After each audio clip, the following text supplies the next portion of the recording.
L'art-thérapie est une proposition qui va utiliser les outils de la création artistique pour permettre à une personne de renouer avec ses émotions, avec la représentation, avec la parole.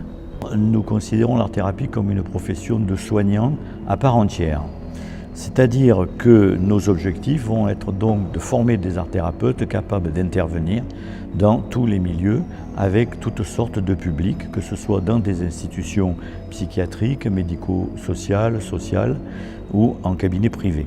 Essayer de promouvoir cette profession qui est d'une grande utilité sociale, c'est une profession humaniste, très proche des besoins d'attention, d'accompagnement, de soins que les gens peuvent avoir. Tant Concordia que l'UQAT, qui sont les deux universités qui offrent la formation en art-thérapie au Québec, travaillent ensemble actuellement pour tenter de faire, je dirais, reconnaître la formation, pour que cette formation-là donne accès à nos art-thérapeutes éventuellement au titre de psychothérapeute. Je pense qu'une grande part de la pratique est une pratique autonome, donc une pratique de type privé. Depuis quelques mois, il y a eu des nouveaux investissements à la hauteur de 3 millions, je pense, à travers le Québec.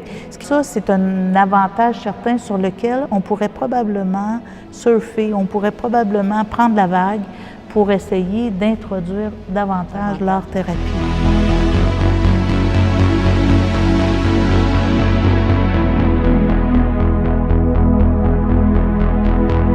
À l'issue de ce congrès, en tant qu'art-thérapeute, futur art-thérapeute, psychothérapeute, psychanalyste, psychiatre, eh bien, quelles questions vous auriez à leur poser pour votre pratique à vous?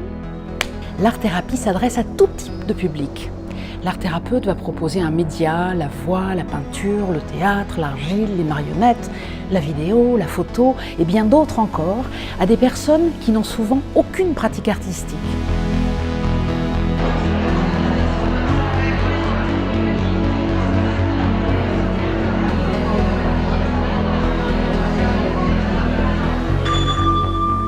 Ah, je suis désolée, je n'ai pas de rendez-vous avant 15 jours. Non, de l'art-thérapie. Oui, l'art-thérapie. Oui. C'est sûr. Si on n'est pas concentré, comment on fait pour se rappeler les choses qu'on nous montre à l'école et qu'on doit apprendre? On est ailleurs.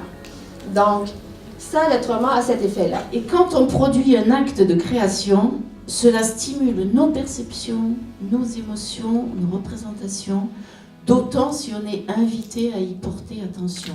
L'idée n'est pas de réaliser quelque chose avec un but esthétique.